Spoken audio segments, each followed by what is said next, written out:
gamers, and welcome to episode 375 of the Super Ultra Podcast Arcade for May 28th, 2022. I'm one of your hosts, Daniel Nicholson, and with my co-host, Dominic Stallworth. What's going on this week, Dominic? Man, well, I think everybody knows what's going on this week. The tragedy that happened. Another tragedy. Another one. Another shooting happening, in Texas. What's the place called? Uvalde. Uvalde, that's what it was. Yes, I remember getting you. Elementary school. Yeah, that was horrible. Disgusting. And it's still a lot of details coming out because I heard some new details last night about things. So I'm not gonna go too deep into it until we get all the information. But I mean, it's this tragedy that just had to happen. I mean, we're here. Right? It's not going to stop unless you change. Something has to change, and I think it's something the legislature could change to help at least quell it down. I know people like to use the excuse that it's not going to stop people from illegally getting it, but it seems like the people that do it, they legally got the guns. Mm-hmm. So I don't know. That's what I'm saying. So I can't. I don't think there's such a great excuse, but it's like you got to start somewhere, right? I mean, yeah, you have to make an attempt to do something, right? Like we keep like talking about stuff, and I think I've gone on the same rant like 50 million times at this point because the unfortunate reality is that we've talked about this far too often. But you know what? I'm at the point where fuck your guns. I don't care. Take them all. I just don't get it. Like. The people who are like, oh, well, I use it for sport and I go down and I legally shoot at targets. Like, you can't do that with an airsoft rifle. Well, I'm just saying you can't. How about like you have a designated place where they let you do that? Exactly. Yeah. I mean, even if you want to do that, right? They have it there. The guns are there. Yep. You have to use what they have. Mm-hmm. You go to the range. You want to make our schools into prisons. How about you make these ranges into prisons, basically? So there's only one way in, one way out. Yeah. Armed guards at the front of them or whatever. And yeah, exactly. I mean, if you want to continue to do that stuff, sure. Fucking whatever.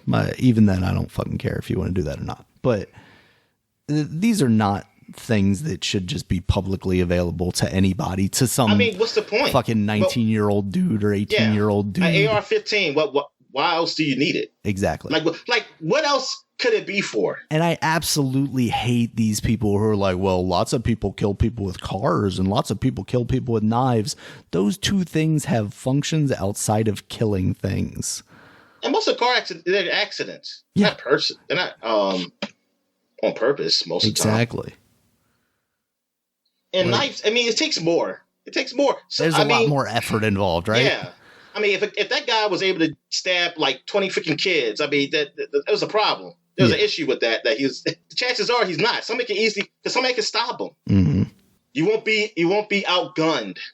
Yeah, I mean, what is that Chris Rock joke, right? It's Chris Rock that said it. That's like, oh yeah, if you stab one person, it's your fault their fault if you stab 50 people. It's your fault. Yeah.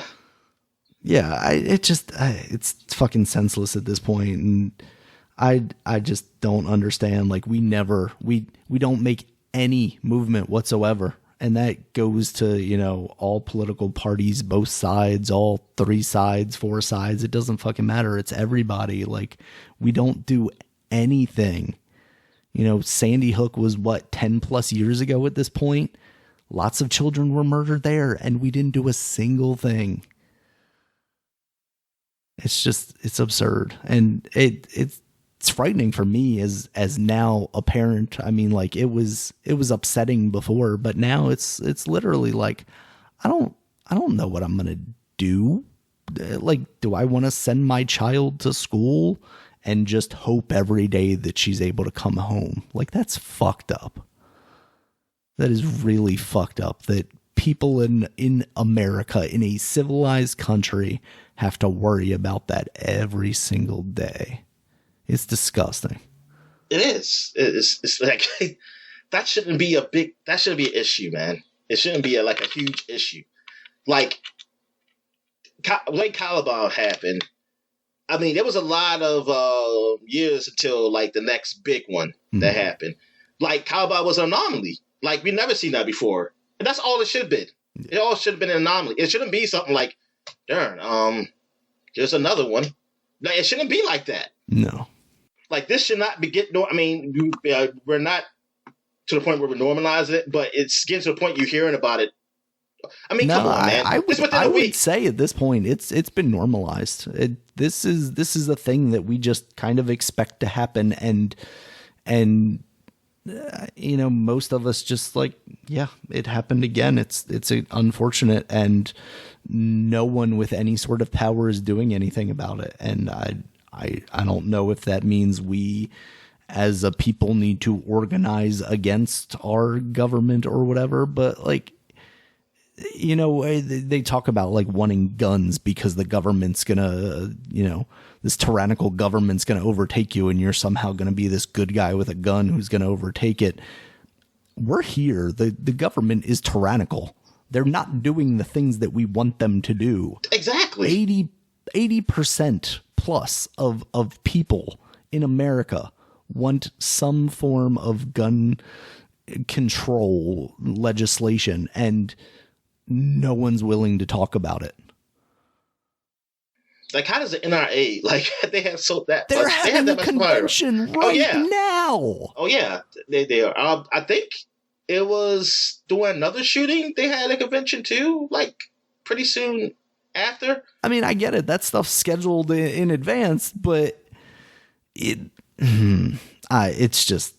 I don't know. I mean, they say this people did cancel to not go. But I didn't hear Trump didn't cancel. I don't know if he did. And at the time I saw it, he didn't. And some other people didn't. I hate to say it, Trump's the only one that said anything of any real substance over the last couple of years in regards to it, when he was like, just take all the guns away. Fucking shake it out later. Like, yep, that's the move. I just fucking hate it, Dominic. I can't anymore. Well, so, I mean, you say you can't, but what does that mean? I don't fucking know what it means. I really do not. It's so upsetting. And, it's not something that I talked about last week when we talked about the other shooting, because I feel like I'm just repeating myself at this point. But it's very much like, you know what? It's just need to get into politics, right? That's the only way to change things. Yeah, it is the only way. I mean, that's what I've been saying. Like I just put a post up of a couple things that happened recently. Like the Supreme Court, Supreme Court guts lifeline for prisoners who claim wrongful convictions. Like, they can't, like, if you get convicted, on a state level, you feel like there was tampered evidence or evidence wasn't really all there, you can't, that's it. Like, you can't prove yourself wrong. That's insane. And this is crazy. And I think most people don't know this. I don't know absolutely not. Because I definitely not, I haven't seen it on the news. I mean, right down the news, I mean, because of the shooting, I get it. That just happened. The shootings. But other than that, I mean, Ukraine too. It's like, they have segments where they go off to other news. I've never seen them go on to another segment like that says something like this. Like, this is huge. Yeah. I say, this is pretty big. But you know what? Only people who freaking commented did nothing with it was your wife. I don't count her. But anyway, just because I'm like, I mean, that's good, but this is really for the black people. Like, more prisoners are black in there, in here. It's crazy.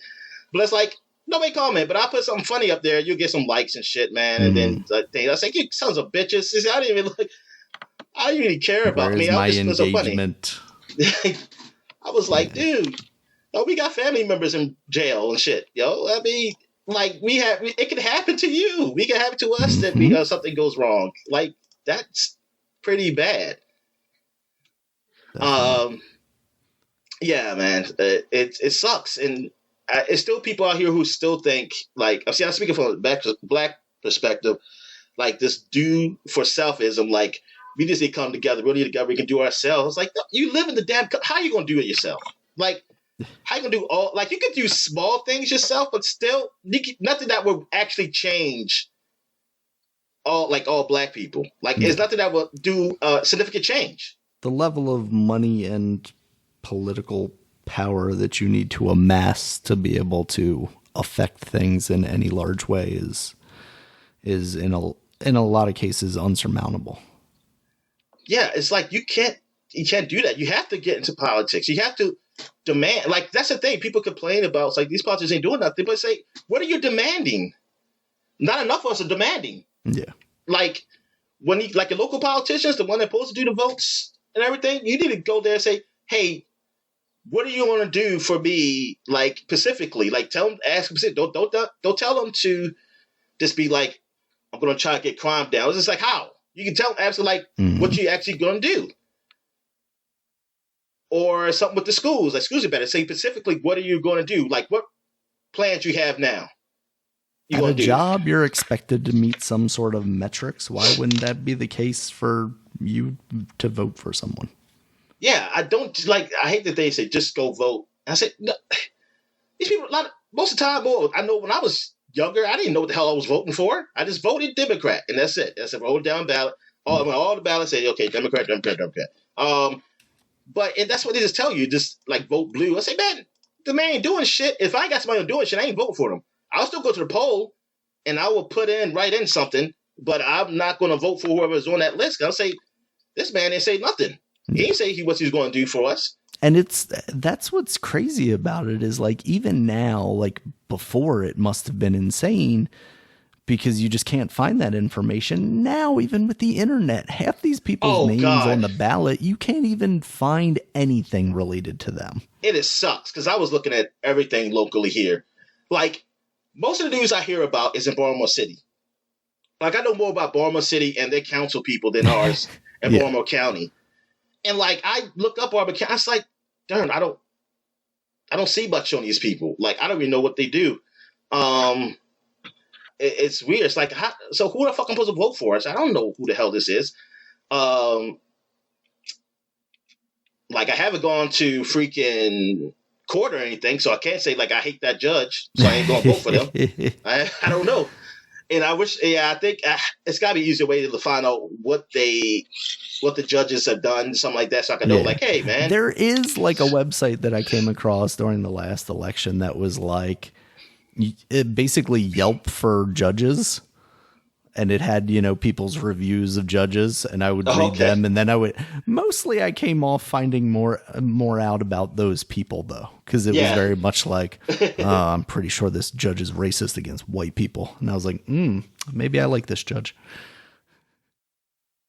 Just because, like, they came off as such, like, stupid grievances, right? It wasn't like, white people suck, but whatever. It was just like, this person is just airing their own personal grievance over this judge. It's not anything that this judge actually may not have done, It's so stupid. All right. So let's get right down to it. Like quickly, I'm going to go through sports. Playoffs. We're almost there to the finals. Warriors are there waiting for the East. They're going to Game 7. With Miami and Boston. So by the time you hear this, because I won't be here next week, I'm going to my friend's wedding. So by the time you hear the next podcast, I guess maybe the finals might be over or probably like near the end of it. I don't know what the days are. I didn't look them all up, but yeah, it's probably over by then. So by the time you probably the next one, it'll probably be a champion. And being as though I have don't have no animosity to any team who's in, so I'm going to be all right. I don't really care who wins. I think Warriors are going to win again, though, between the team. But I don't know. If Boston goes, I think Boston has a chance to beat the Warriors because of their defense. But if Miami goes, I don't know. I'm kind of leaning Warriors because Miami's just not consistent enough on offense. But hopefully they can be. Just make it a game. I just want a good game between those guys, these teams. I think that's it. I really in sports. The Orioles. they're not the worst team. I mean, I wish they were doing better. It seems like everybody else who was really sucking are doing better though, because I see the records now. It's like, oh man, the people catching up to where the O's at, or they are at where the O's at. I said, damn it, so we might end up being in last place again. It's because I think it's because it's a lot of. I mean, it's quite a few teams that's like in the middle right now. I mean, it's still early because it's still early. So you got a lot of teams that's still in the middle of the pack, but the top heavy teams like the Yankees are the best team record wise in MLB. You got the Dodgers, you got the Mets. What's the other team? The Angels are I don't know what the Angels record now is, but they were in first place. But they weren't by a lot last time I saw them, so I don't know if they moved up or what. But yeah, So, yeah, we're still in the early months. I just want the Orioles are competing, though. That's the thing. Like I said, these games have been good. They're just that their bats, they're not consistent, and their defense is definitely on the low end. So that's their that's their huge problems. I mean, they're a young team also, but the pitcher's been doing a lot better than I thought. But then again, I'm not really paying attention to who they have. Like, I'm not all into that. Like, hey, who they got coming in. Maybe people knew that it was going to be good. I have no idea. So I don't watch baseball news like that anymore. But, yeah, I'm just glad they're not getting blown out a lot of games. Like, some games just be like, oh, God, they get shut out. I mean, they get shut out sometimes. I think they lost like 8-0 one time, a few times. But then they have games that's like 2-0 or something. Like, the pitcher's been good. Just can't get nobody to run. All right, so you have any wrestling news? AEW Double or Nothing is happening this weekend on Sunday. Kind of the big match is Hangman versus CM Punk. There's potential that his name Hangman. Yeah, Hangman Adam Page. They kind of when he was in like Ring of Honor and New Japan, he would actually carry around a noose, and it wasn't a great look. So they've kind of moved away from the Hangman. They kind of call him, Adam Page a lot more. But yeah, he's currently the AEW champion. And there's a lot of talk of like potentially putting the title on CM Punk. And I could see it. I don't really have any arguments against it. Like, Hangman's story has been that he's putting on great matches as champion. He's beaten all comers basically. But he hasn't really faced a huge star like CM Punk. And honestly, Adam Page will be around for a lot longer than CM Punk is. If you're gonna put the title on CM Punk, now would be a good time. You can even turn him heel. And kind of run with that for a short spell and have a guy like MJF take it off of him. If you do it in like Chicago, that would be absolutely insane. That's CM Punk's hometown, and the place would explode if he lost the championship there. That could be really fun to see. So there's that. I can't really, off the top of my head, I know there's like 11 matches on this card. It's going to be a long show. It's a good thing that it's, a 3-day weekend for some people, being Memorial Day and whatnot coming up. But I can't think of really many other big matches that I'm excited about on this show. It'll be a good show, I'm sure, but I'm not even sure if I'm going to be able to, necessarily watch it live or anything. So, okay. That's kind of what's happening with wrestling. There's not really any more news on the Sasha Banks Naomi stuff with WWE. WWE's still been kind of talking trash about them every chance they get, on air, basically saying, they've been suspended. I think I talked about that last week, that they were already suspended. It's still just a lot of speculation. Neither of them have come out and addressed it in any way, shape, or form whatsoever yet. One thing I didn't mention last week, though, is that Stephanie McMahon is stepping down from WWE, at least temporarily, basically just saying, with the stuff with Triple H and his heart condition and having him retire, it's been a lot on the family, so she's just taking time to kind of get that all straightened out before focusing on wrestling. So it's kind of crazy that we're at a point where, Shane's out of the company seemingly. Now Stephanie's out of the company. Triple H is pretty hands off. All the people that people thought at one point in time would kind of be the torchbearer after Vince moved on, are no longer there. And now you have this. Vince can't die then. They just won't let to live forever. Well, so that's the thing. This Nick Khan guy is there as, I think he's the president of WWE now. And the initial, large set of releases, when the pandemic first kind of came on, it sounded like he was the guy leading that charge, basically trying to get costs down. And a lot of people are speculating that the reason they brought him in is to basically facilitate a sale.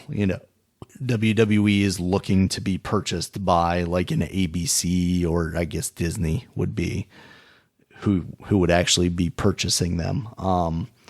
And I mean, we talked about it last week with EA. There's potential for these big corporations to, just get swallowed up by somebody else, especially as you have this increased need for content. That's what we were talking about with the Universal stuff, was they were looking for more content. And in that case, it was video game content. And that's why they were looking at doing some sort of merger or restructuring with EA. And, wrestling is still pretty popular, and as in a way, it's probably increasing in popularity with having AEW out there as well now. So it would probably be a big get for somebody. I mean, it was a pretty big get for Peacock to get the wrestling content on their streaming platform. So, maybe that would be a way that they would want to go. Maybe they'd purchase WWE, but that's what a lot of the speculation around everything that's been happening with WWE as of late has been, basically letting go of a whole bunch of people that were just paychecks in a lot of ways, because a lot of those people weren't getting regular TV time. A lot of those people were just sitting in catering, and they just picked them up. So they couldn't be on AEW when AEW first started. So they were basically slimming down their profile in hopes that someone would go, oh yeah, look at all the money these guys make, and they're not putting much into it. And that's basically what we saw over these past earnings reports and shareholder meetings, is basically they're making record profits despite there being a pandemic and them not running house shows and stuff anymore. Because the reality of it was house shows weren't really making them that much money. All the travel that they had to do and getting the crews there and setting up and whatnot for what amounted to not much in ticket sales, just it wasn't doing much for them. So we'll see if in the next, I would say if it's going to happen within the next 5 years, WWE be bought by somebody. And if that's the case, I don't know what happens if they just leave Vince in charge until whenever he decides to leave, or, the unfortunate happens. I don't know, but I mean, if he's the guy that's there right now and they're making a whole bunch of money, I don't see why, unless some scandal happens, you would get rid of him, don't mess with a quote unquote good thing, I guess. Yeah.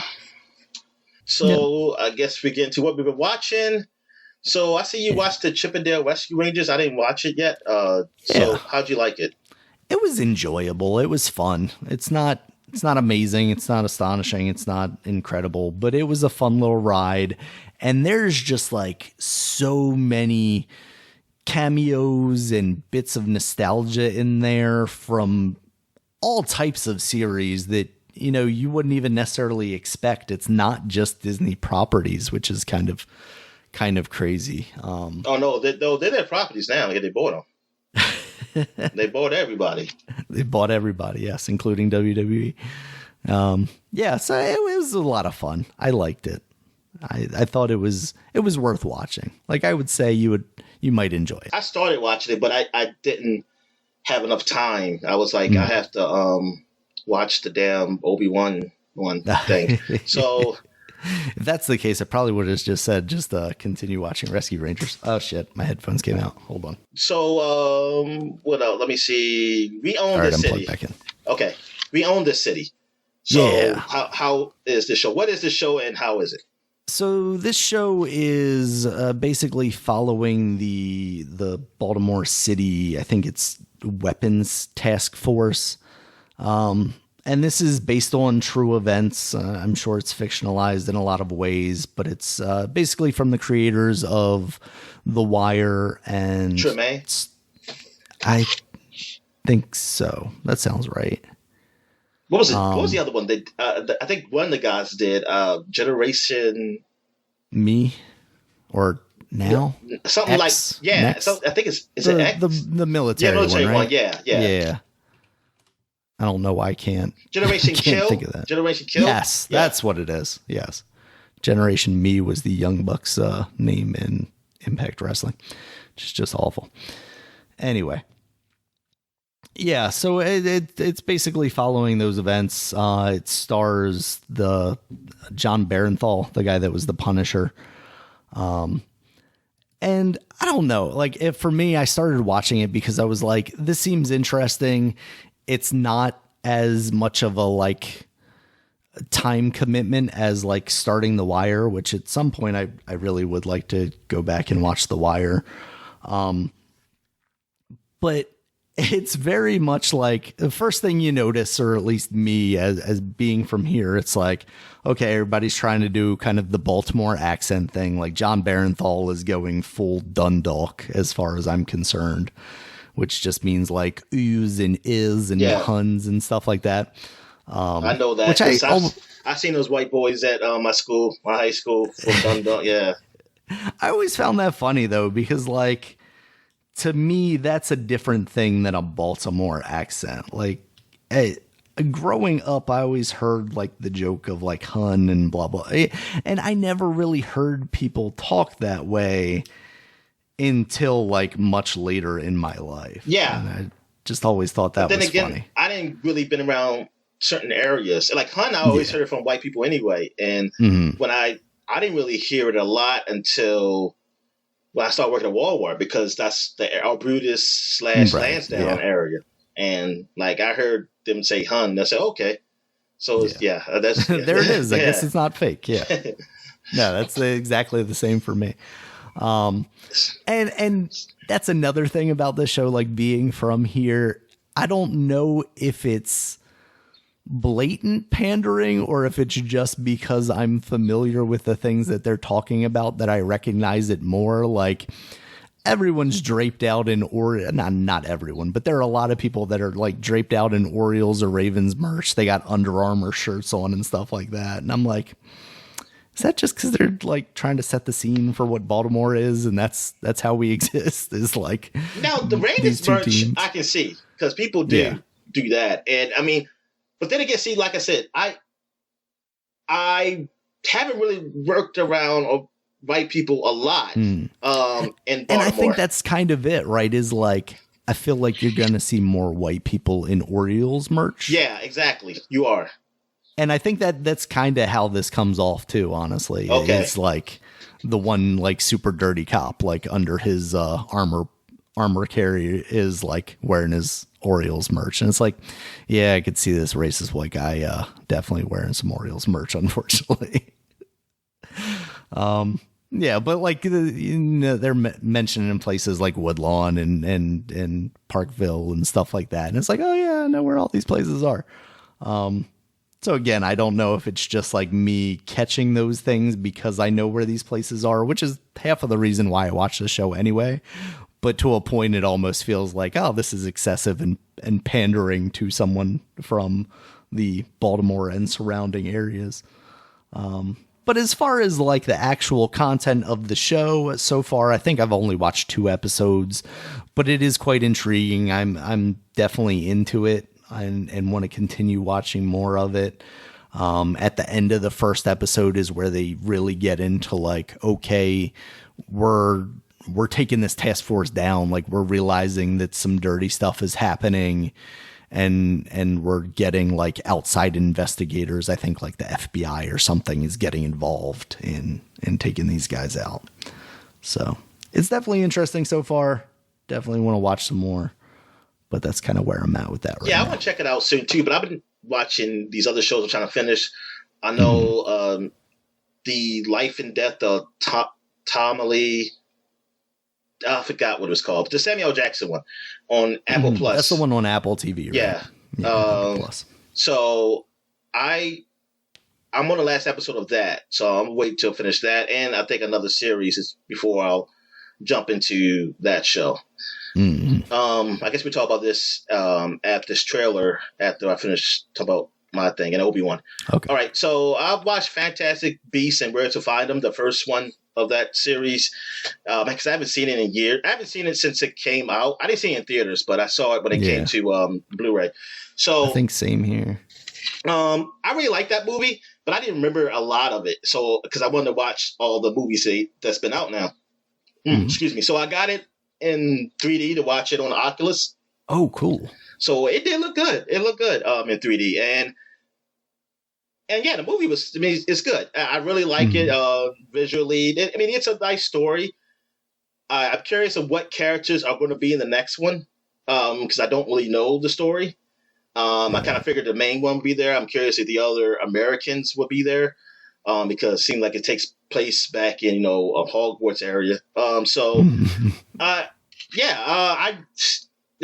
really liked it. The visuals were great. The story, like I said, was pretty good.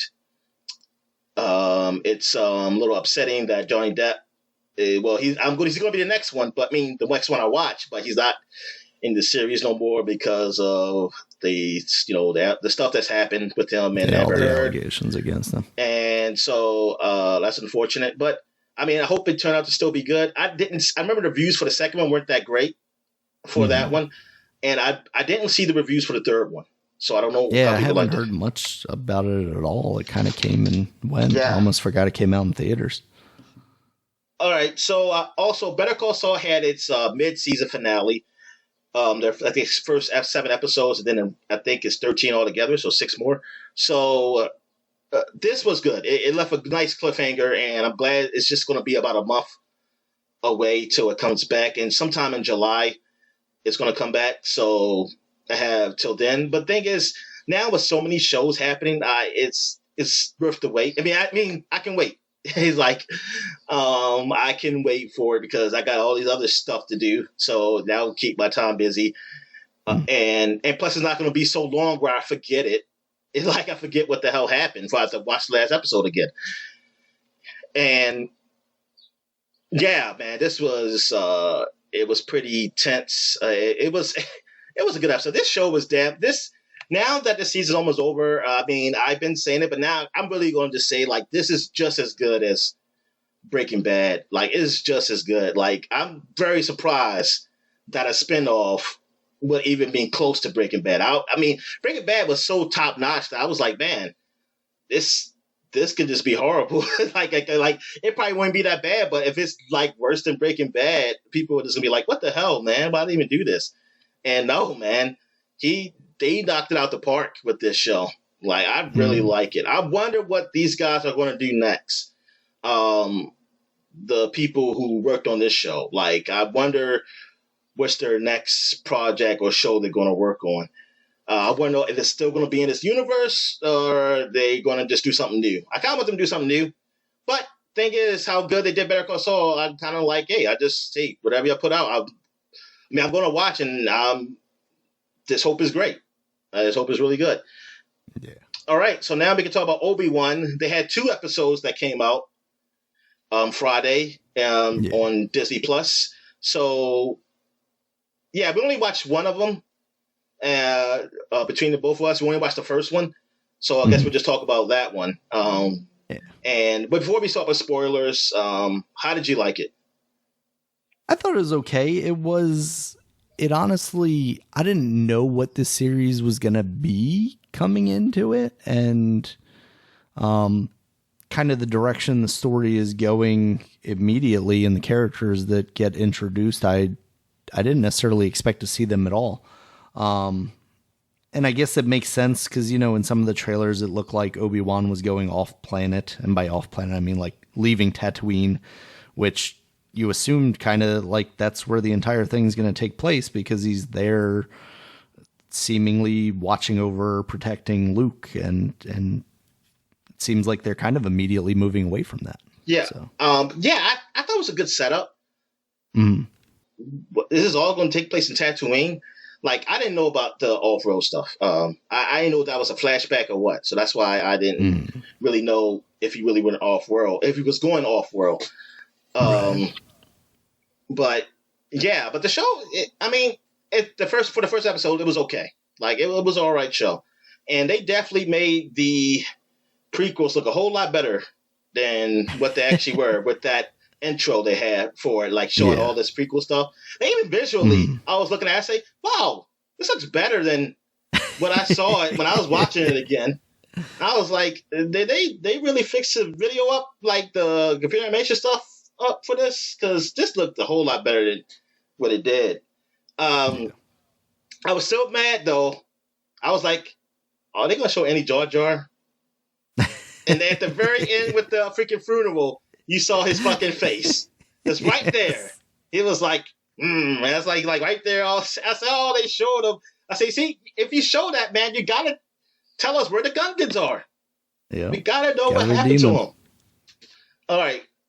So, what, I guess we get to spoilers. So, yeah, I did not know we were going to see Princess Leia at all. Yeah, no, I did not expect that. I didn't even see what's this, Alderaan. I did not expect to see that planet or anything with that planet. So I was like, that's pretty neat. Bail Organa. Yeah. So and yeah, I thought it was going to basically take place on Tatooine. Maybe still some ship battles, but not like they go like somewhere else. But I thought they were like flashback. But I'm glad it's doing that. And I just wanted to know how long they're going to do the moping thing with him, like him just being like, I gotta hide. Because I read a comic it was a comic book, a short like series about him between the years of him watching Luke. So, and he would like just hide, like when something goes wrong, he would still try to help in the background, but a lot of he let it get too far. Well, not too far, but a lot further than he would if he was a Jedi, because he has to conceal himself. He has to he can't let them know that. Yeah, he doesn't want to draw attention to himself or Luke. I presume. Yeah, exactly. And Owen was just like that in the comics too. Like he didn't really like him, which I still never understood, because I was like, yo, he gave you the goddamn child. Well, I think Owen's thing is that he's gonna take the child away eventually, and that's like in the show. I guess I never thought about it, but like seemingly Obi-Wan wants to actually train Luke as a Jedi. No, but I figured they made the deal. That should have been the deal at the beginning. Like, I'll give this, but he's coming back. Sometimes you agree to deals that you don't like, Dominic.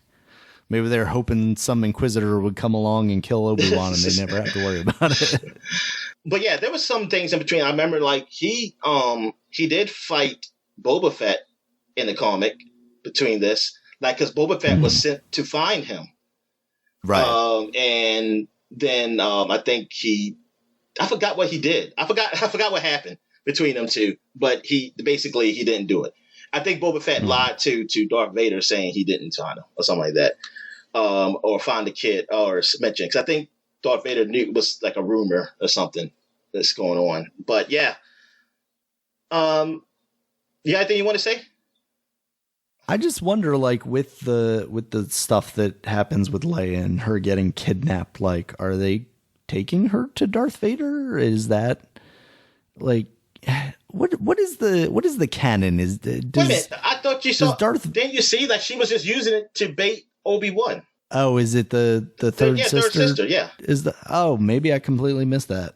I was definitely like starting to fall asleep, but I don't think I actually fell asleep during any of it. Yeah. She said, okay. Because like Jedis don't change. Like he'll come for her.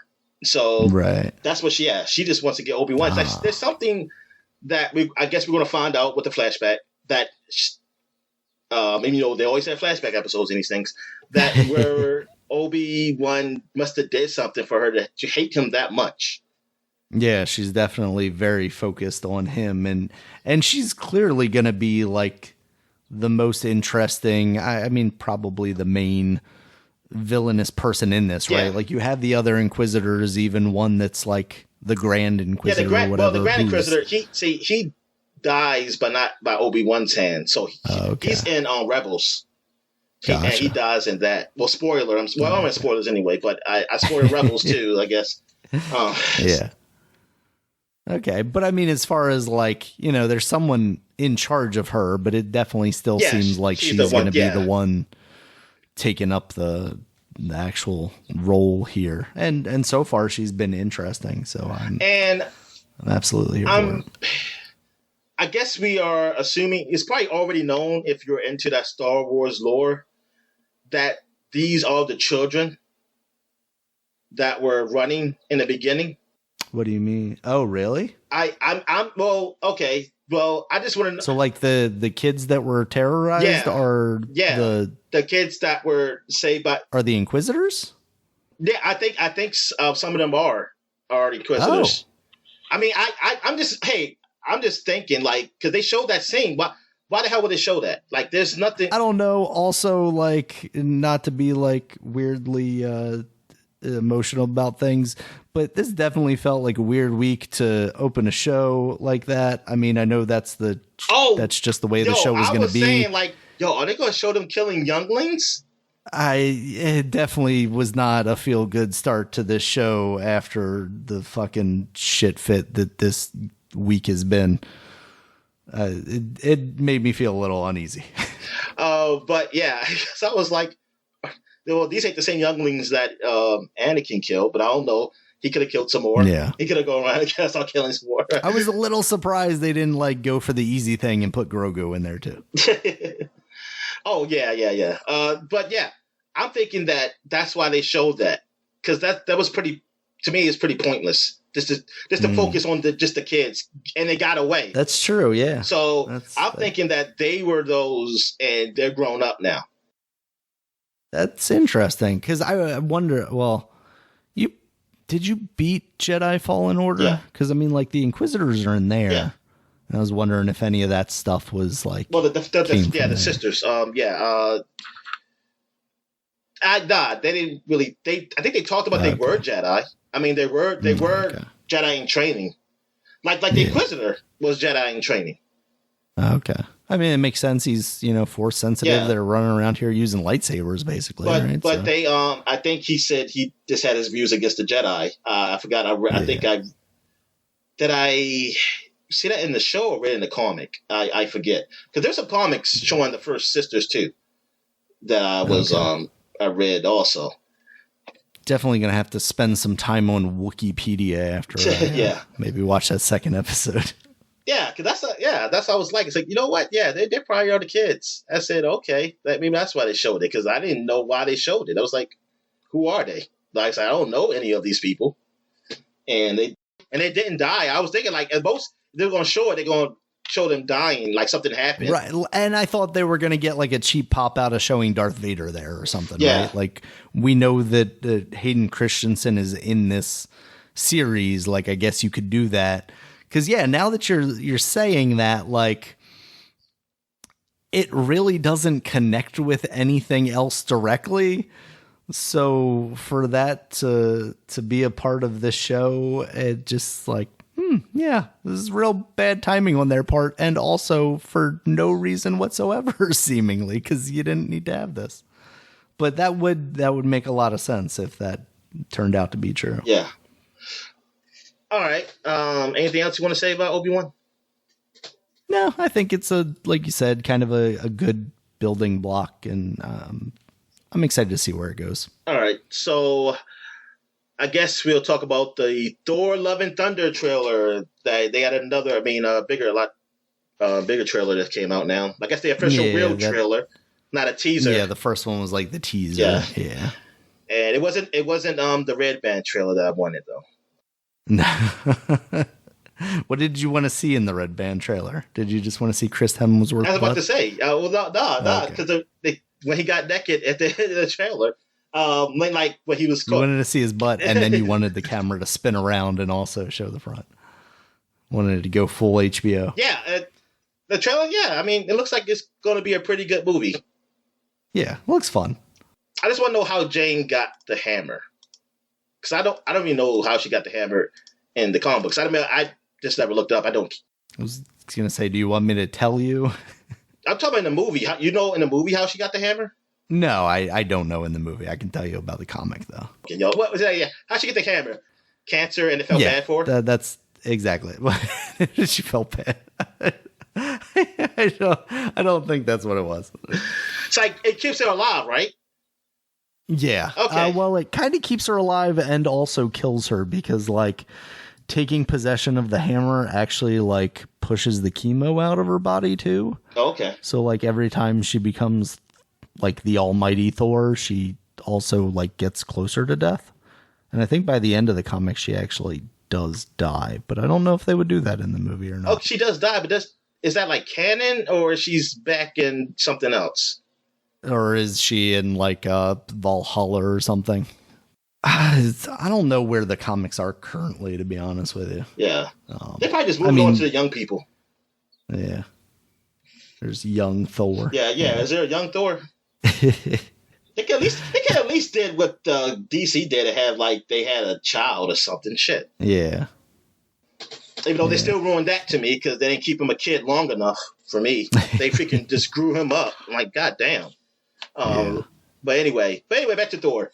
Yeah, it seems like it's going to be a fun movie. I didn't realize that was Christian Bale because people kept saying Christian Bale, so I was like, so that's Christian Bale. Because I didn't know he was in the movie. Yeah. So is this character, like, how new or old is this character they have? Because I've seen the comic, but it looked very new, the one I saw. It's relatively new. Okay. I want to say, I don't know. What's it, the story? I want to say it's like a 2014 God Killer? Gore the God Butcher. Yeah. And basically, he goes around killing a whole bunch of gods until he's faced with Thor and the almighty female Thor. So, and then I think eventually he's defeated, but I don't know what year it is. 2002 it looks like is the first time he appeared. Yeah, so a relatively new character. Yeah, new for us, put it like that. Yeah. 2002 is like 20 years ago, and it's like it doesn't feel that long ago though for me. No, it really doesn't. Shouldn't. Yeah, and his story is pretty interesting because, like, the sword that you see in the trailer there is actually like a symbiote sword or something like that, but who knows if that'll actually be the case because obviously Sony owns the rights to that stuff.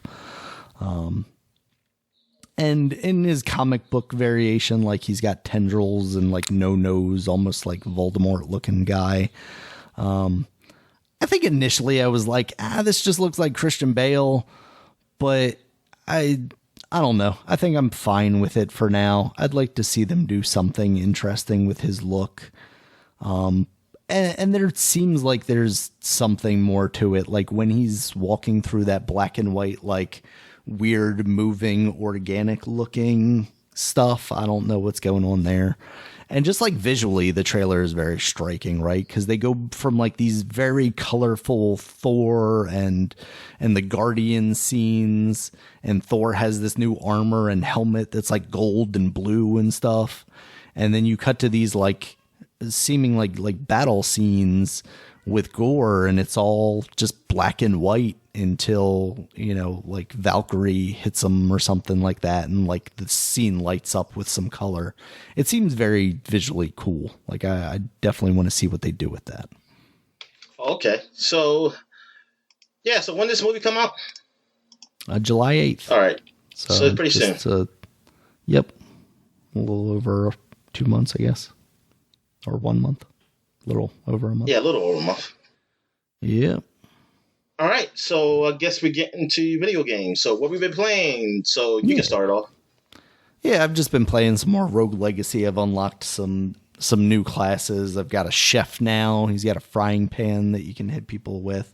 I've also got a duelist who has like a rapier, like a fencing sword, and it seems like he does like a more intense attack when you're on the ground because you can't move when you're doing it. There's no like forward slash kind of thing. It's just you plant your legs and you thrust. But I like that character so far. I'm still very much leaning towards the melee focused characters because like the mage and the archer, I just have too much trouble with. I just want to kind of get in there and beat some enemies up. Still haven't been able to beat the first boss. Haven't played a ton yet, but still struggling a little bit with him. Also is like I spend too much time between actual play times. I forget that I have like the air dash move that you can do, which is like one of the triggers. You just air dash over to the left or right, which is very much helpful for avoiding attacks from enemies. Yeah. But so far I'm still just having a good time with it. I'm liking it a lot, but just haven't put a lot of time into it yet. So what have you been playing, Dominic? All right. So I played some Oculus games. I played some more Swarm, just going through the campaign on that. And I played I played some Star Wars Pinball, but that was like weeks ago. I just kept forgetting to talk about it. So Star Wars Pinball, it's pretty cool because like I didn't know the controls really. So I pressed the button by accident. Like it looked like you're over the pinball machine in like this room, like your own room. You look like a Star Wars fan, and you got stuff everywhere. And then I guess you unlock things too to put in your room also. Oh, that's and cool. So I was just playing. I think the first one I tried was Empire Strike Back, and I think it was Han Solo and Chewbacca. They were like on the side of the pinball machine, and they're just kind of just saying things, reacting, to what you're doing. Oh, interesting. Like they're just standing there watching you play. Yeah, but when I press a button, by accident. I was inside the pinball machine. I was like, "Oh, what's going on?" And you still see them on the outside. The ball now. Yeah, you see them outside. You're like in the middle, but you still control the sticks and the flippers. But like now you're inside. It's like it's totally different. Like you're inside. You actually see things, and things happen in here too, inside of it. So it's like you're seeing it in a different view. Like you're really inside the pinball machine, and it's cool. I was like, "Oh man, this is really neat." And like you can go in different views. You can be in a view like you're on regular pinball or inside of it.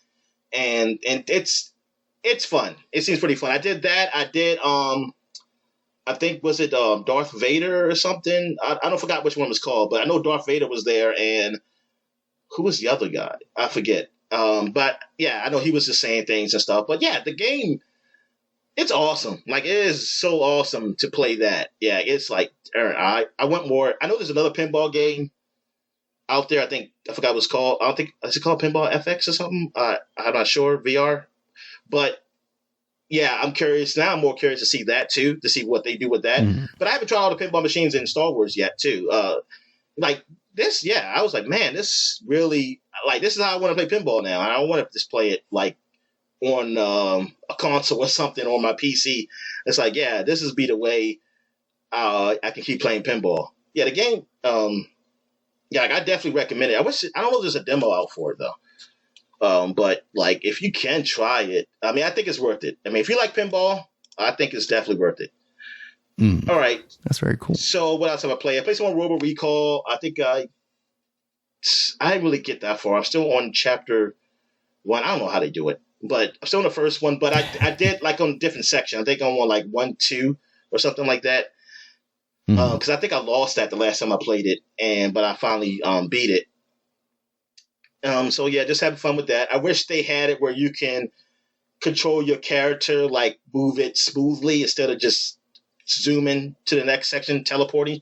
But this is like one of those early Oculus games. So this is when most games just did teleporting. Now games that they have, you can make a choice if you want to do teleporting or move like smoothly, just like a game, like you're just walking over. All right, I played some more of the Captain Toonhead game, which is the tower defense game. That the controls, I mean, not the controls. The controls are I guess they're kind of fun, but it's just how they did the controls. I don't like that. I only can get on the ground level to shoot someone or get close to the enemy to shoot them if I have a tower there. If I don't have a tower there, I would have to wait till they get close enough. Or because my aim's not all great. I think you do level up and get better weapons, and you can level up your stats as the game goes on. But I was like, why can't I just be on the ground, and just shoot them and still have my towers? But you have to. That's the only way you can shoot them. You have to be next. If you build a tower somewhere, you only can stand where that tower is. And so that means like, okay, I guess I have to put my first tower closer to the entrance then, because I want to be able to shoot them. I don't want to like wait until like I'm all the way back like to shoot them.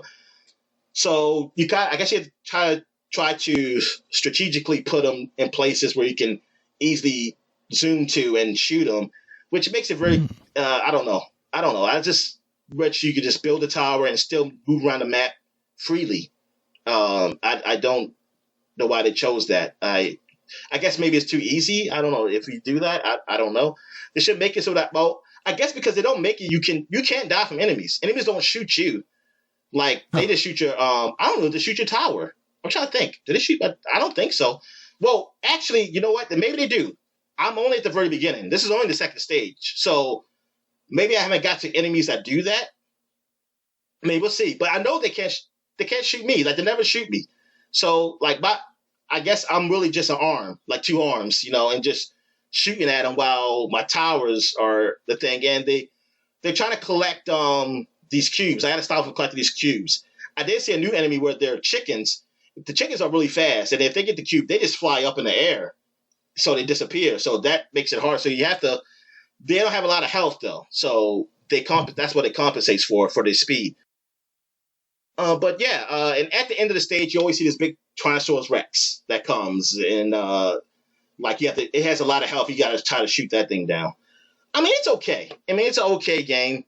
I think it has some of its problems though, but it's all right. I played some more Trails, still playing through that, still seeing a lot of characters from different games, like from the whole series. Like some of them I had to look up and say like, okay, this character has something important. And then I'll look them up on like the internet or whatever their page is called for the Trails, their wiki. And I say, oh yeah, I remember them from like Trails in the Sky, or I remember them from the Crossbell series that was on the PSP, which should be coming out soon, the first one. Mm-hmm. Yeah, the game, man, it's very well done. I mean, I always say that. Like, I just love how they encompass all the games together, and this is like the final. Seems like this is a final battle you're about to go through, and like shit's really hitting the fan. So yeah, I'm still enjoying that. I've been playing that most of the time. I also tried Loot River, which is a roguelike game. It's on Game Pass. It's where it's a I don't know the story, but you're going through dungeons that have platforms that you can move. Like if you get on the platform, you can actually move it. All depends on how the layout is where you can move it. But they kind of remind you of Tetris pieces, and so sometimes you have to kind of figure out like how to get somewhere. It's like, oh, this block can't really fit through this walkway, or this hallway, whatever. So let me move these blocks around so I can get through. And then also enemies could be up there, so maybe you don't want to fight the enemy, so you want to hurry up and get them on a block you can just move away from them, or you have to make it so that you have more room to fight them or something, like because he might just be on a little block and it's like, I need that block, but I don't want to just be stuck up there with them and he's smashing me. So it's a pretty cool game. I mean, it's a pretty cool concept. I only play a little bit just to get enough to record something. Because all I've really been playing is really just mostly Trails. And yeah, I mean, if you like roguelikes, I think you should try it out. I mean, if you got Game Pass, definitely just try it out. Yeah, it seems cool. Yeah. What else have I played? I played this game called Floppy something. I didn't write it down. I don't remember what it is. I don't remember what the hell I did. Floppy Nights? Yes, Floppy Nights. Like, you are a girl, and you I think you must have lost your arm somehow, but you got like a robotic arm, and it talks to you. And I guess the floppy disk posted like the powers you input into your arm or something. I honestly don't remember what I did. I'm trying. Oh, Is it like a tactical? Yes, strategy that's what it game? is. Yeah, it's really like your Advance Wars. It's like that. Definitely looks cute. Yeah. So yeah, it's really just like Advance Wars, and I just played a couple maps, and it's fun. I like it. It's almost like a card based Advance Wars game. It's like you get random cards. You get more cards as you play along, and then you have to use those cards on the board, and then like some card will tell you this is how many you can move your character with this card. You can attack with this card. Well, you automatically can attack at least once, but you can put another attack on your move if you want to hit again.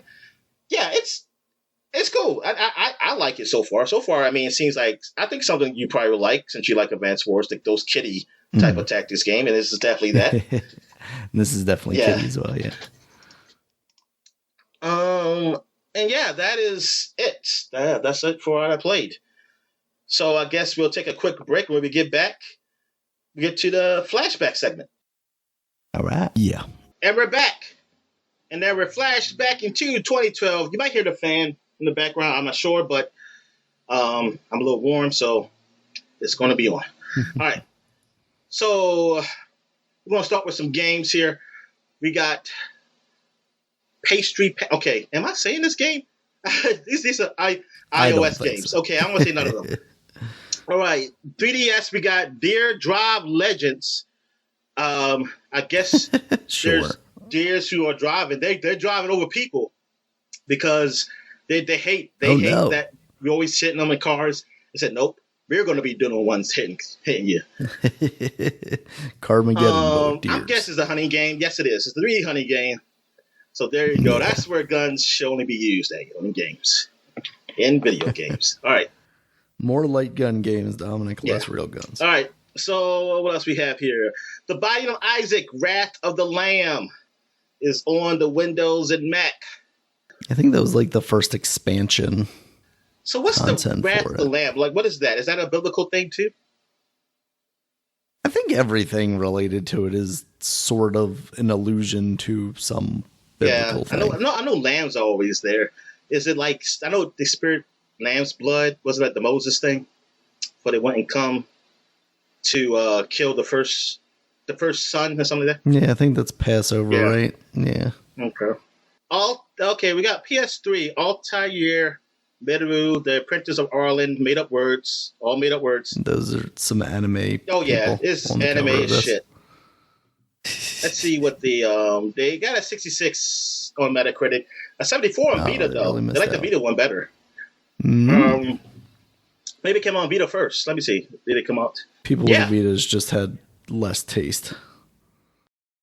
Well, actually, no. It says June 2011. No, it came out Vita after. Oh yeah, that is a year after. But Japan. Okay, it's Japan. It came out. That's what it was. All right. So what else we have? We have Mad Riders, PlayStation Network game, and Xbox arcade game. It looks like ATV racing here. Ubisoft made it. This would be kind of mediocre. 64 and 71 on Metacritic.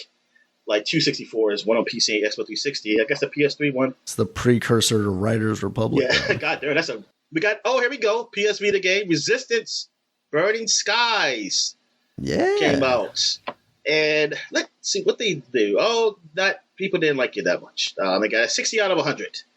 Metacritic. Yeah, it was okay. I played a little bit of it, but never got that far into. I'm trying to think if there was a demo that I played or if I actually bought this. I don't think I bought it. Game Trailers. I think there was a demo. Game Trailers actually gave it a decent score, and they gave it 8.1. Game Before gave it a 7, but they have Destructoid a 2 out of 10, Edge a 4 out of 10, Eurogame a 5 out of 10.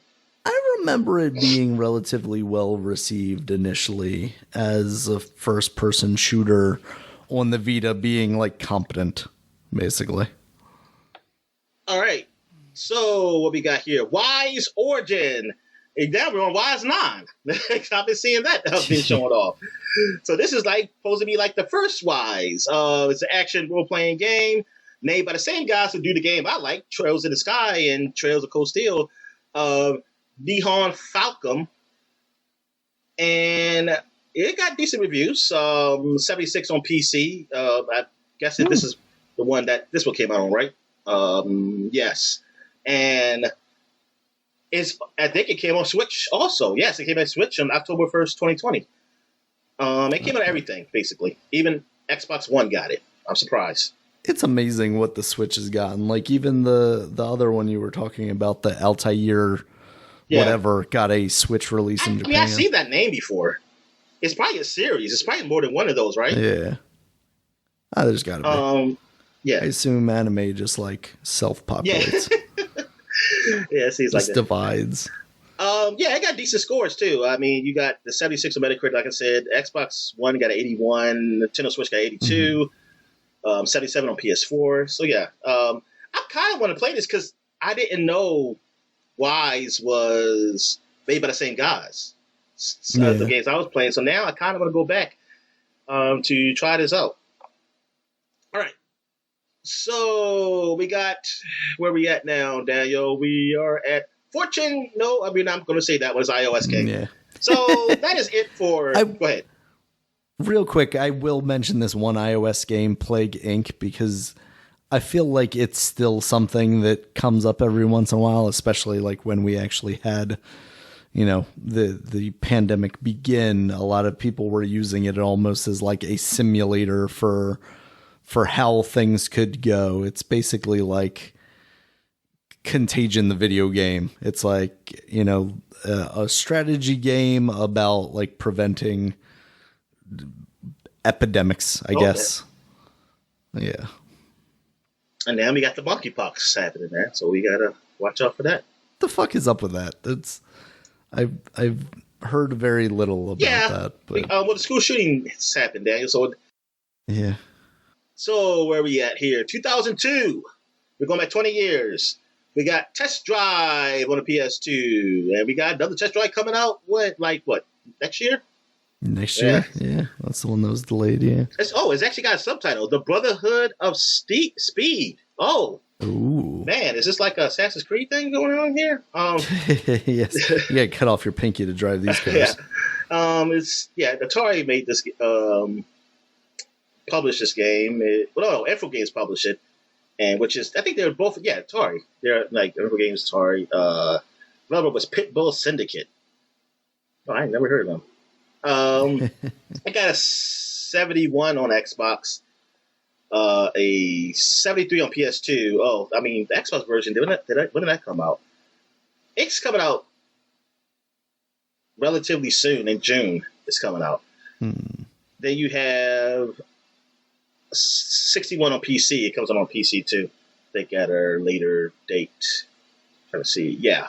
Oh, till the end of the year, December 2002. All right.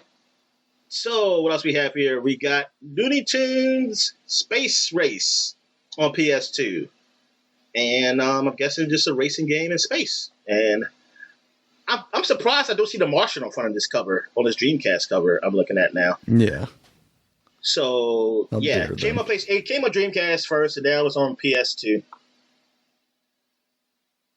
What else we have here? We got aggressive inline. I remember this inline skating. They were still going with the Tony Hawk wave. It's like, hey, come on, do some skating.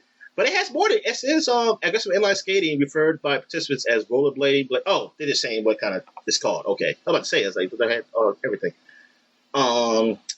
And they took me to actual inline skating, not the video game. Okay, now I found it. I'm about to say that's the cover. Yes, I remember seeing this cover. I remember seeing his ads everywhere. Oh yeah. I don't know who that guy is. I don't either. He's a guy who invented inline skating. But it got decent reviews, actually. It got 85 on PS2. I remember it being relatively well received. 85 on PS2, 85 on Xbox, 88 on GameCube, and 75 on Game Boy Advance. Yeah, I mean, it actually was okay. GameCube version was the best, Dominic. All right, so what we have here? We got I skipped this one. Lost Kingdoms. Yeah. And this came out on what? GameCube? Yes. Yep. Yeah, it's actually From Software, which I didn't realize at the time because I didn't know From Software was a thing at the time. But I remember looking at this and being like, oh man, this is like a cool Japanese RPG game. It's coming to the GameCube, finally. And then I saw that it was like a card-based thing, and I was like, oh, this is weird. I don't know if I like this. So I never actually ended up playing it, but I remember reading a lot about it in like Nintendo Power and whatnot. Okay. Yeah, I know you remember this game. But it got 72 on Metacritic. I mean, some people did like it. I think the only bad score I really see is Eurogamer. 6 out of 10. They must don't like card games over there. IGN gave it a bad score, 5.9 out of 10. Ooh, wow. Yeah, but everybody else gave it a decent score. So, I don't know. Maybe they paid them. Either they paid them off or they were just wrong about the reviews. All right, so what else we have? We got Dropship United Peace Force for the PS2. I would think I was thinking the bug game, but then I was like, but I see that it's not that. It looks like it's some military simulation, combat flight simulation game. But I see cars on the ground too, though. So I don't know. Maybe you bomb them. I don't know. No, you're dropping care packages off. Okay. Oh yeah. You're probably just dropping them off. Yeah, you're probably dropping. They falling down. It's made by like the United Way or something. It got good scores, 78 out of 100. What is this? I see something about Cartoon Network. Toonami Cartoon Network's after-school action programming block at the time reviewed the game in June 2002. In the review, Steve Blum said the game doesn't look too sharp, but it plays okay. Oh, Cartoon Network was... Oh, yeah, they do have those blocks where they show games off. I remember that. Who the hell paid attention to that shit? Yeah, it actually was an okay game. A game I never heard of. All right, so we got a Hey Arnold movie game for the Game Boy Advance. That's what Game Boy Advance was getting all those, properties. Yeah. Oh yeah, Medal of Honor Frontline, my favorite Medal of Honor game. I talked about that extensively when we had the covers. Here we go, Muppets Pinball. Wait a minute, again? I could have sworn I said that before, but I don't know. I mean, I did say that before. It's just that I guess a different day. Game Boy version. I mean, I don't know. I thought I mentioned the other version. I mean, I don't know what version I mentioned. Whatever. Star Wars Episode 2, Attack of the Clones, Game Boy Advance, because that movie came out, and now we got the Game Boy Advance version. And Earthworm Jim 2, re-released for the Game Boy Advance. And Way of the Samurai came for the PlayStation 2. Let me see what this game is. This is before... I forgot the name of that game. It was on PS4. Gameplay, aside from the player's direct involvement in choosing the plot, gameplay in the Way of Samurai is heavily on combat. Fighting is done almost entirely with various samurai swords available in the game. Oh, Ghost of Tsushima. I don't know why I went to Sekiro instead of that one. Oh yeah, Ghost of Tsushima. Yeah, so this is like the early Ghost of Tsushima right here. Yep. I like to call it the early Trek to Yomi. Oh, okay. Yeah, okay. I'm an Xbox fan. Yeah, whatever. All right. What we have here? WTA Tour Tennis, a tennis game. And who's on the front of here? We got some white girls. All right. Or one white girl. Maybe that's the same her. She's up there yelling. Also got, I don't even know what system this is on. Let me click on this. Okay. I don't know. This is a real game then, because it doesn't take me nowhere. It's a game called Lethal Skies Elite Pilot, which I don't know where, because it doesn't have a wiki page. This is definitely one of those games that you get from Dick Games, Dominic. It is a flight like simulation, somewhat game, combat game. It didn't get really great reviews. Got 59% on Metacritic. I guess there's no Ace Combat. I thought I had a few more games here I had put down. Oh, well, they weren't that important. No, so, I mean, they really weren't. All right. So, since I'm not going to be here next week, I'm going to do the covers today. On this podcast, I should say. So, we're going to start with the 2012 covers. And we got on PC Gamer Magazine, Guild Wars 2, the sequel to Guild Wars, man. This is one of the popular MMOs. I mean, next to, the Goliath, which is Warcraft. Of course. But, yeah, I know my dad, he played Guild Wars 1. And I don't know if he tried Guild Wars 2. Maybe he did. I think he had, a free, they give you a free something, whatever. Mm-hmm. He just wanted to stay with Guild Wars 1. I never played it. I never played the game. I mean, I seen it. It looked all right. What we have here, why it's the PC's best new MMO on World of Warcraft, Mists of Pandaria, battle testing the monk.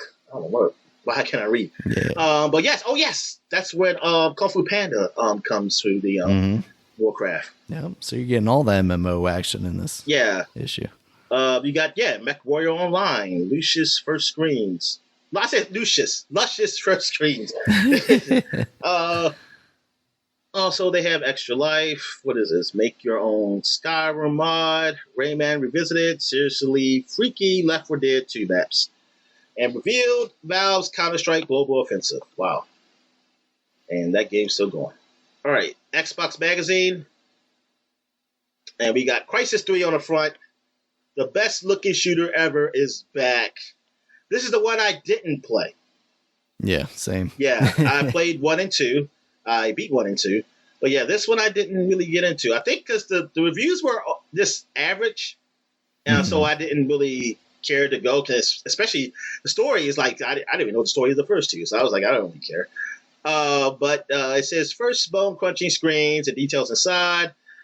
What do I have here? 15 things every game must have.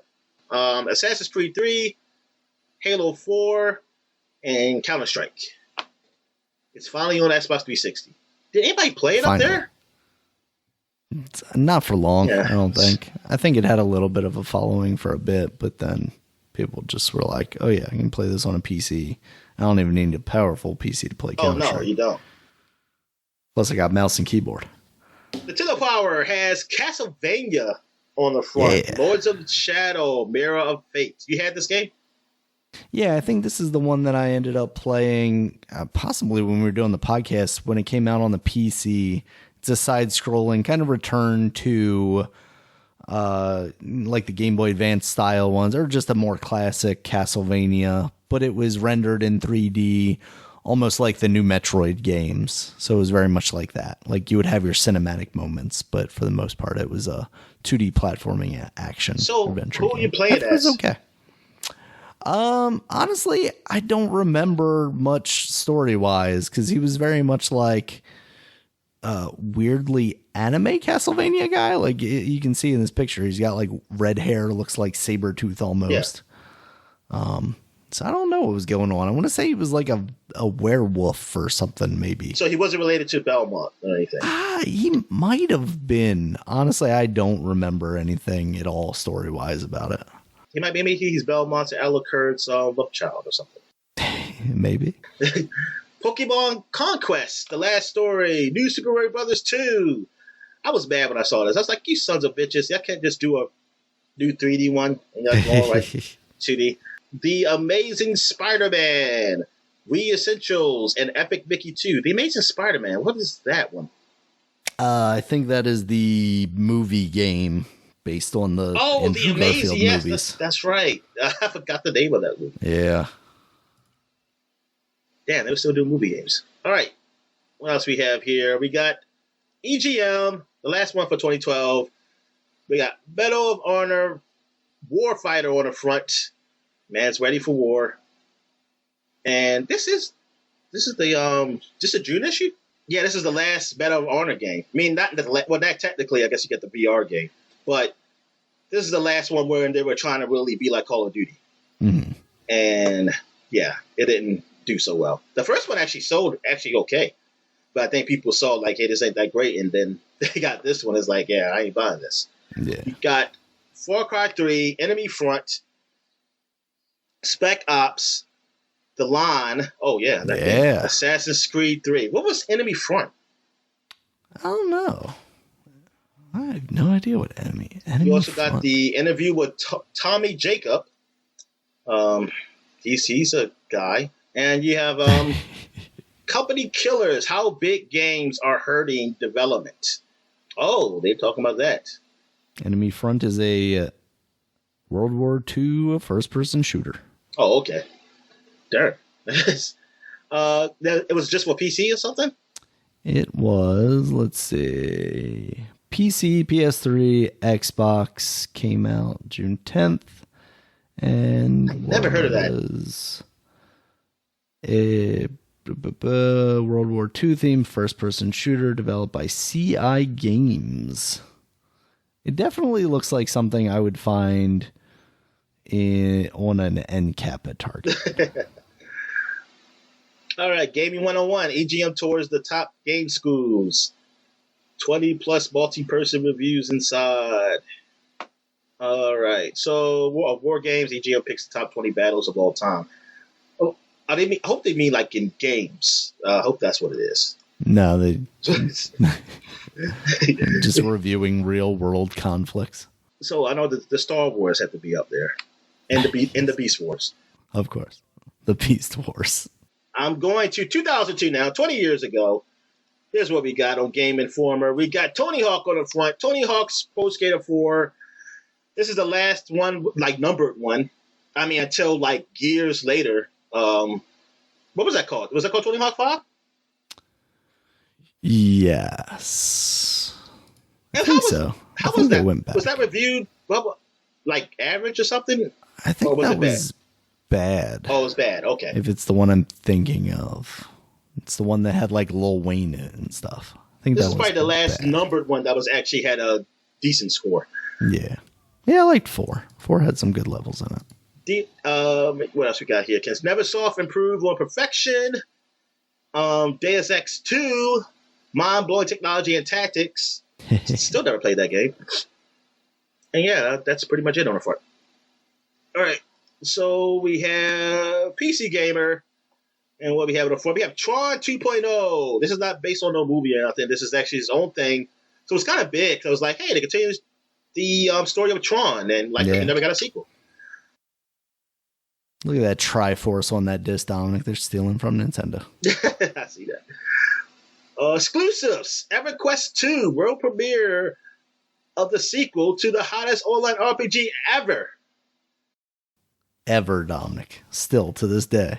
EverQuest was the big thing, man. Warcraft wasn't huge yet. I don't know. When did it come out? I think it's a lot longer than I want to. 2004. Oh, yeah. So World of Warcraft didn't come out yet. So, yes, EverQuest was the biggest thing out there.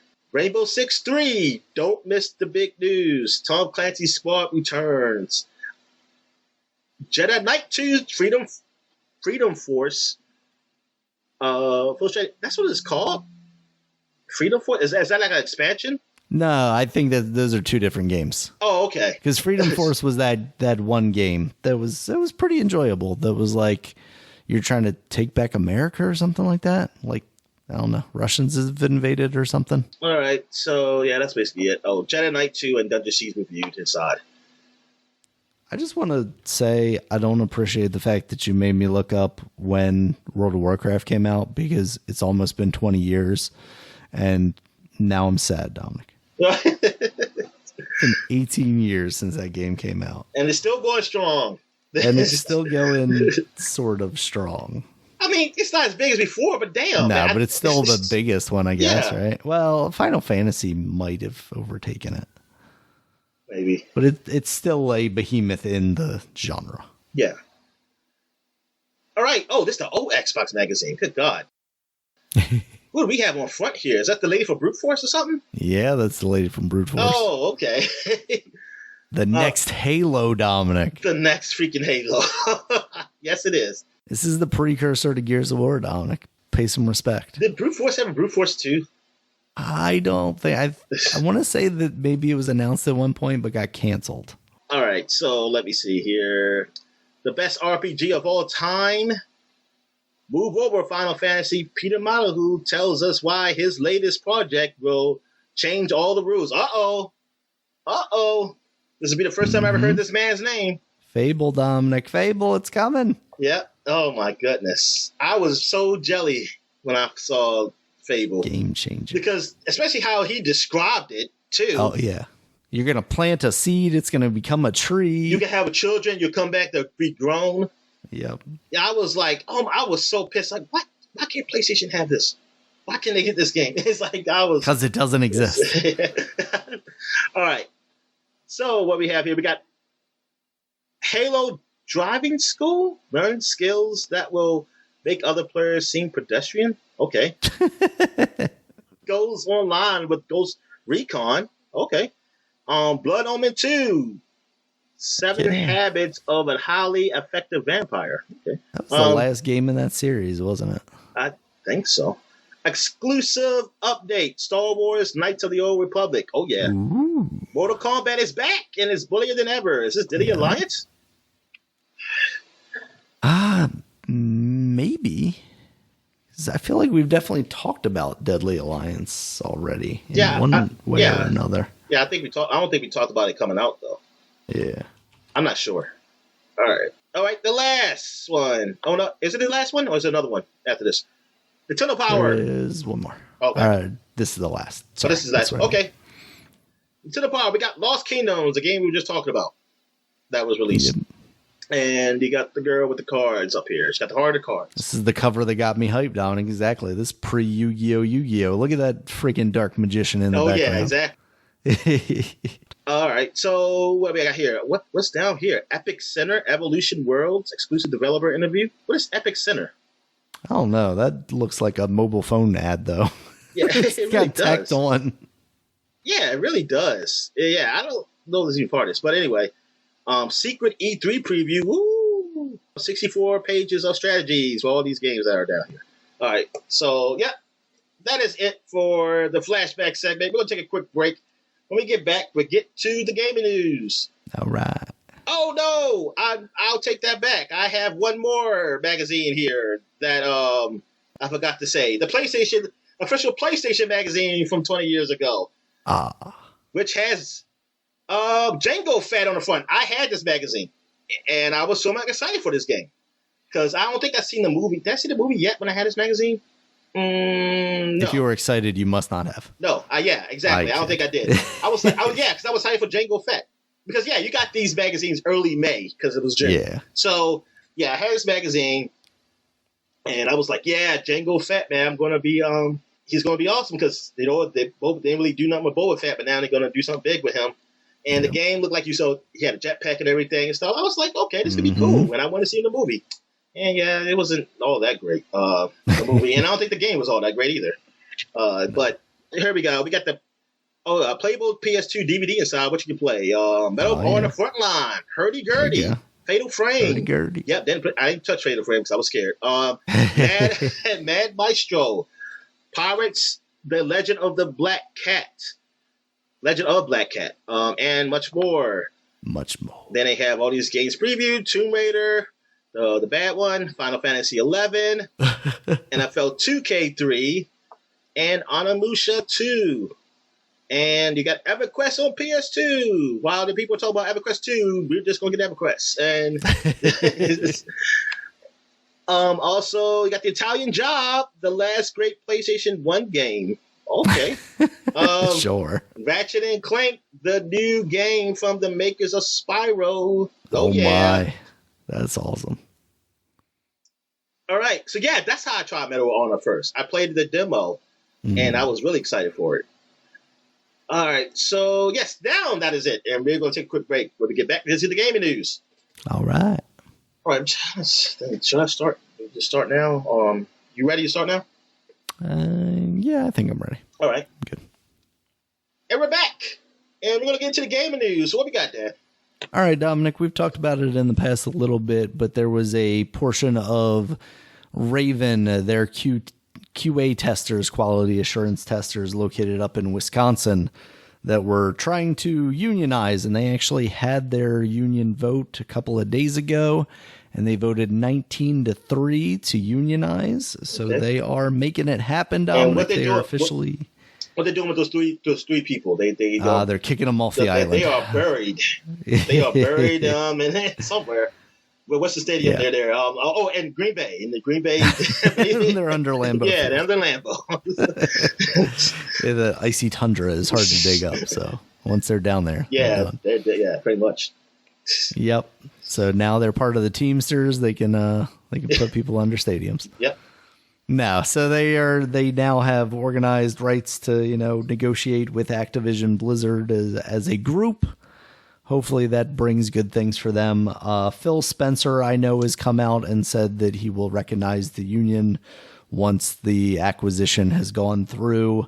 I think Activision's statement out there right now is basically like, oh, it happened, but we wish they hadn't gone this way because, we're a company of 20,000 people, and this is just, 19 people deciding to unionize. And it's like, well, they're unionizing their portion of their company. They didn't get everyone unionized. And if they did and everybody voted for it in favor of it, then what's the problem there? Yeah, exactly.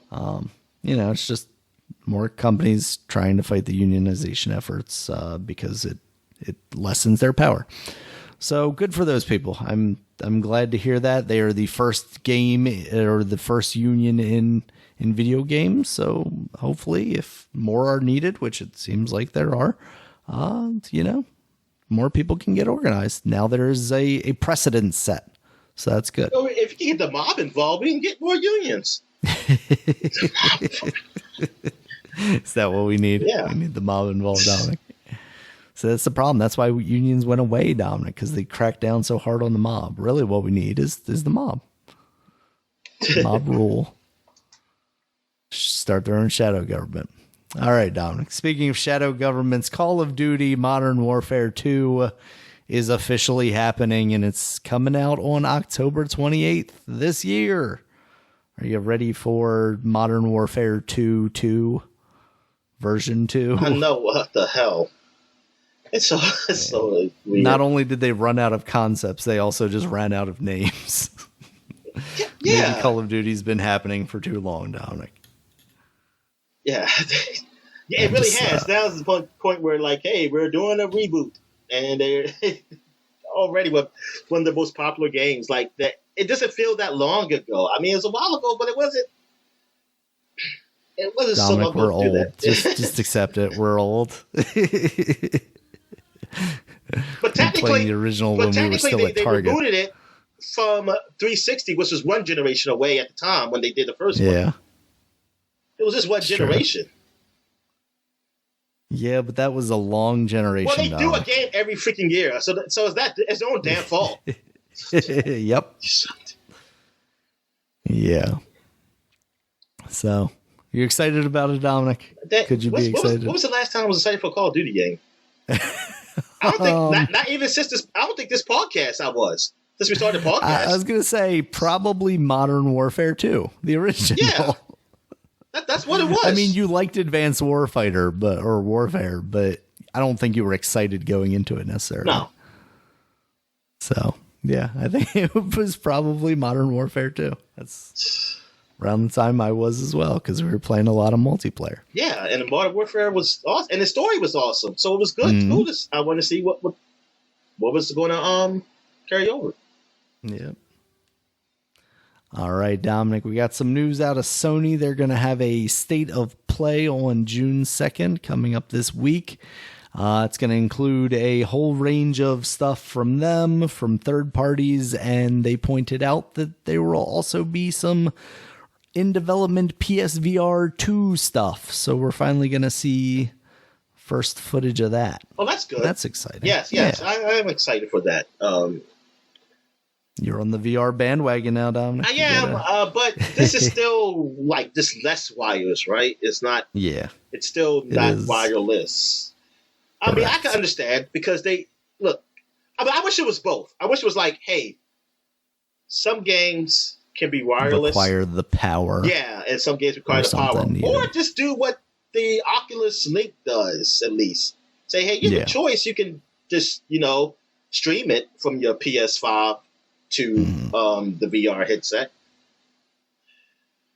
Yeah, hopefully. I mean, maybe the technology is there and they're just, starting with the wired thing and then they'll do you can do this. It's in beta. I mean, that's kind of also what Oculus even is like, hey, you can do this thing. It's in beta. You might not have the optimal experience, but we're constantly working on it to make it a better experience. Yeah, because we are definitely at a point where, I mean, that's what brought you to it, right? Like the convenience of it was just like, okay, now it's at a point where I'm willing to accept this and it's easily usable. Yeah. Now. Exactly. Whereas me, I'm still like, I've got this thing here, but it's like just getting the mess of wires set up, and I was never able to get the cameras reading right the way they needed to because I needed them farther away. So I had to get extension cables, but like powered USB, and just like everything was working against me to get it set up. Whereas you take the Oculus Quest 2 out of the box, you put it on, and that thing just works. And that's really where we needed VR to be to bring it to more people. So hopefully Sony can figure that out before it releases. We need better porn games. Yes, these are horrible. But like story driven ones, like the ones. Oh yeah, that's right. Like what's it called? Like being a dick. Yeah, being a dick. Yeah. You don't want the actual ones. No, but being a dick is not. It's not a lot of. Well, it's animation doing the sex scenes. This is not doing the story scenes. They put the work into the. Oh yeah, he definitely put the work in that. God damn. That's hilarious. All right, Dominic. Next up, we got Returnal.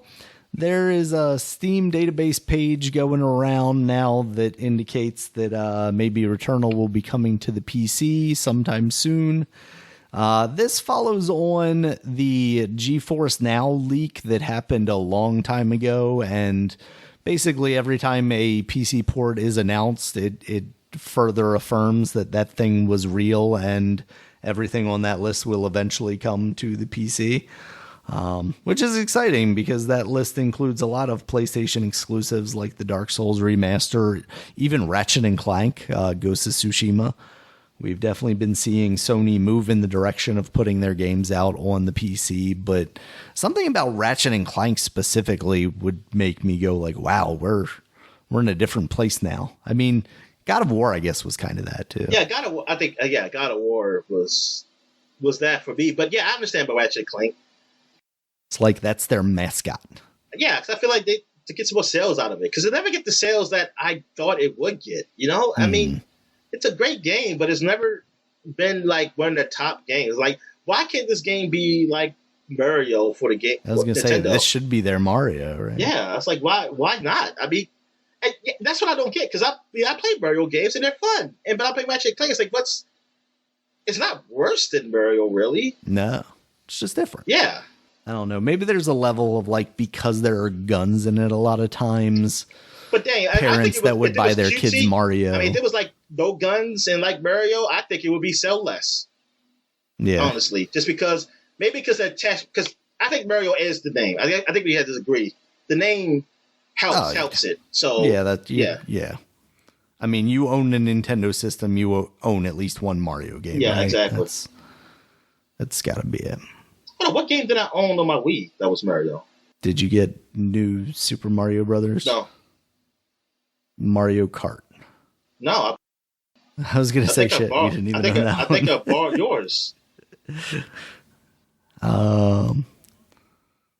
Mario Party. No, of course not. You didn't buy all those? You know what's funny? That's the best selling Wii game, like Mario Kart, and I didn't buy it. I didn't get it. Yeah. Yes, I'm not sheep. And that's why you owned one game for your Wii, Dominic. Yeah, damn. I didn't get a Mario game because Mario Galaxy I borrowed, and then I realized I didn't like the controls. Yeah, that's crazy. That's funny. You're the one outlier, Dominic. There's a single bullet point of like everyone who has a Wii has at least one game with Mario in the title, and you somehow did not. All right. So where we at here now? All right, Dominic, the last story I got, Star Wars Celebration is going on right now. So as such, there's been a teaser trailer about Mandalorian Season 3. There's been a trailer out there for the new Andor show. Why is it a Star Wars Celebration? Just for Obi-Wan? No, it's a convention that they used to do every year. The pandemic kind of stopped that stuff. Oh, okay. But they're picking it back up again. Yeah, it's not like a digital event or anything Sounds like they that. had made the Floppy with you. I was like, what the hell's going on? Yeah, I don't know why you wouldn't like tie those two things together, but I don't know. I mean, I guess it's all about timing and where you can get.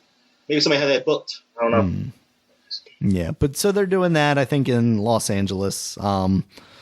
And along with that, they've shown off a whole bunch of stuff. But the thing that's most important to us, Dominic, a new Star Wars game, specifically the sequel to Star Wars Jedi Fallen Order, Star Wars Jedi Survivor, has been announced with a cinematic trailer for 2023. It's a game show, Star Wars, where you got to survive on like the planet with the lava planet that Vader Mustafar has his space on. Yeah, Mustafar. Yeah. And then when you vote them off, man, they go into the lava pit. Yep. Skinny Cal Kestis trying to. Or they shoot them up. You shoot them up in space. Snickers bar. Like, literally, like, they're not in a spaceship. They just shoot up. But yeah, that's cool. They got it. New Jedi, a Star Wars game. Definitely a game that I want to get back to at some point because it seemed very cool from what I played of it. I just. Then they put the I'm Survivor song. Should be the song in there. Don't give them ideas, Dominic. It's not a thing I would actually put past them, honestly. So, yeah, I think in the websites and podcasts that I listen to, it's definitely been rumored that this was a thing that was coming soon. And I think actually EA announced recently, like on one of their calls, I think we talked about it, that this was in development, but we didn't know what it was going to be called, and we didn't know anything. Is it by the same guys? Is it Respawn?